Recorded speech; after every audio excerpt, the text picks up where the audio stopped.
I just got back. I ran some errands, did some things, so I haven't really played much today. So the character that you see here is pretty much the work of the past 2 days of the weekend. So this character is, let's see, how much time play do I have? 5 hours, 8 minutes? 1 day, 5 hours, 8 minutes. Yeah, okay, so that's about 2 days.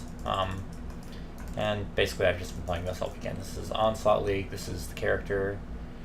This is what you can expect to get to in about 2 days of playing non-stop. I'm playing Chaos Inoculation. I have 3,600 health right now, which is not actually that much. You saw there, I'm playing Chaos Inoculation, I got like permanently stunned there. It's like joy. It's the main problem with Chaos Inoculation. So I just want to give my thoughts about Onslaught League here. Mainly, Onslaught League feels exactly the same as everything else. The main difference being that now there's a slight problem where everything hits really fast, so CI characters get stunned forever. And there's no good way around that unless you plan on going all the way down to Unwavering Stance. And if you go to Unwavering Stance, then all of your nullification nodes and ES nonsense is useless. Absolutely garbage. So, if I start going down here now, I can expect to get here at about level 85. That's not worth it to me because I want this power charge, I want this Arcane Potency node, and I want all these body and soul nodes. So, you can probably guess I'm not going to be going there. Oh, and I have Conduit. Yes. So, what this character basically is power charge and crit. So, I rent their Freezing Pulse things. I don't have a quality Freezing Pulse because I'm cheap and like money and haven't gotten lucky with drops yet. So, I'm just using a normal Freezing Pulse. I have Projectile Speed in my wand to kind of make up for it. I run in, crit things to get power charges, then kill them with Blood Rage, which is free because I'm playing CI. And then, if I were running Enduring Cry, which I might eventually, I can run up and desync and do this. And hopefully later on in the game, once I have Concentrated Effect and some other things, that will deal a lot more damage than it did right there. So that's the basic idea of the build. The problem is, and here's the main problem with Onslaught, is CI is incredibly bad unless you get Unwavering Stance. Like, absolutely terrible. Unless, and here's the big unless, you have some kind of minions to soak your damage. Now, I didn't really plan the build for this, and I don't really plan to have minions, so I'm kind of just doing an impromptu thing here. But the idea is I don't want to be stunned, so I'm making up for that by having things that will soak damage for me, basically. Normally we have a Minionmancer in our group who will soak damage for us, which is nice, because the soaking combined with the slow on Freezing Pulse is typically enough to get the main problems out of the way, which is the fact that I always get stunned in every single pack of monsters. But, there's Perpetus. If I weren't playing CI, I'd fight him, but if I get stun-locked, I die, so I'm just not going to do that. And that's the main problem, is it's incredibly hard to play solo as CI. So, Onslaught, it feels pretty much the same. Brutus was noticeably harder, but otherwise everything else seemed kind of the same. Vol summoned a lot more minions and more rocks and lots more scary stuff, so I think the unique bosses are where it becomes particularly apparent that things are kind of hectic and frantic and different, but overall I don't really think that there was much difference between normal and Onslaught, with the exception of if you get stunned, you really get stunned because you're getting hit 20% more often, which is quite a lot more often when you're talking about this many mobs around you. So your chance to be stunned is quite high. And it's pretty easy to get stun locked and get kind of forced into a corner here. So it's kind of annoying. And that's the real downfall of Onslaught, I feel, is the fact that you're really limited in the amount of builds you can do, simply because they've removed the I have Chayla amulet. I feel that was kind of a misstep on their part to not introduce something with a similar mechanic, because at the moment CI only has one way of stopping everything that could ever be thrown at it forever, and that is Unwavering Stance and, to a lesser extent, Dream Fragment. So, I mean, well, let's see here. I have let's see, this is 40% increased block and stun recovery. This is 50% from my flask, and even with those, I still get stunned quite frequently for a reasonably long amount of time when you're talking about having lots of things hitting you. They're not all individually long, but they are in and of themselves happening quite quickly if I'm in a large group.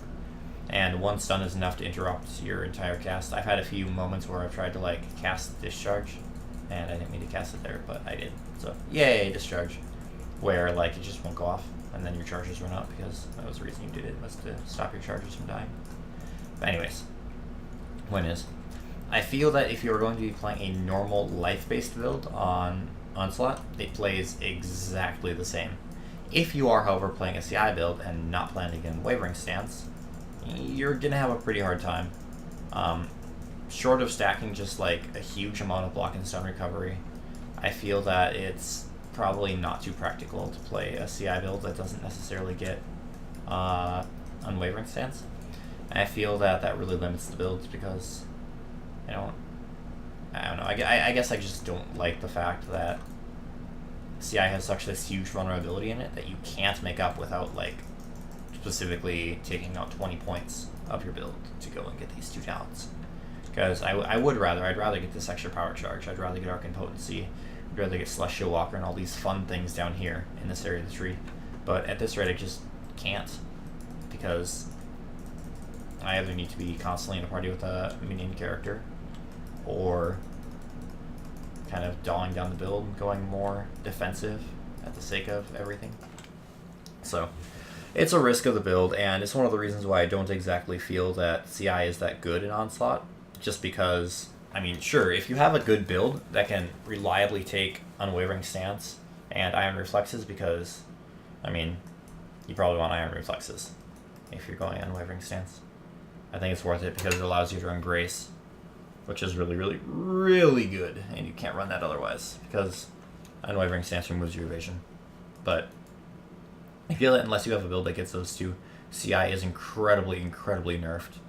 And, well, health is probably the way to go on Onslaught, just because everything attacks so fast, and the biggest problem with things attacking fast and things casting faster are status ailments and stun, like shock. So having a very large life pool reduces the duration of shock, which will be happening a lot more often in Onslaught. So to be honest, I feel that life builds are the way to go. But if you like a challenge, or you're playing in a party and you don't really care what you do, I mean, really do whatever you want. This build is really fun. All it is a freezing pulsar that uses CI and Blood Rage and power charges. That's all it is. Just runs up, freezes things, gets stunned like there. And then every so often, when you're bored, because, I mean, if you ever have a build that can run Discharge, you should run Discharge, because it's a really fun ability. I don't care about the stigmas and how bad it is. You run Discharge. It's just way too fun. So, anyways, there are some rough thoughts on Onslaught League and what I did with my entire weekend. And I hope that you maybe learned something or found a build to try, because this is a really fun build. I love it in a party. I really don't love it when soloing, because you do just get stunned forever and a half. Oh no. And Discharge also has this awesome thing where, like, it has the problem where it just sometimes decides to deal no damage, because the range on Discharge with full power charges is like, well, let's see here. With 3 power charges, it is 128 to 2500 lightning damage. So it has a chance of dealing nothing, or one-shotting everything on the screen. Oh, I love Discharge so much. It's such a fun ability. But yeah, so those are my thoughts. CI has some pretty big downsides unless you're getting an Unwavering Stance. And I kind of think the health is the way to go, simply because of the increased damage and nonsense that... I don't know, Perpetus. Believe me, I totally man mode him if I was in any way not like the biggest wuss in the world right now, for fear of being stunned by everything. Oh no, I'm gonna man mode him anyways. Alright, let's do this. Ow. That hurt. I think this is the abandoned ship phase. I can't quite be sure, because... yeah. So anyways, those are my takes on Onslaught and everything. So, I mean, I hope you all enjoy the game. I hope you all are excited for Onslaught. Gotta get them achievements. I'm really not looking forward to this Divine Orb recipe. No, that's not the Divine Orb recipe. I'm really not looking forward to this. Well, what? Okay, there we go. Where are you? This Divine Orb recipe. It took me forever to find. Because it requires you to vendor a 6-link. Fun. In any case, I hope you've all been enjoying the new patch. I hope you've all been trying out some new builds, because it certainly is a good patch to try out new builds on. And I hope you enjoyed the video and found it helpful. So until next time, take care.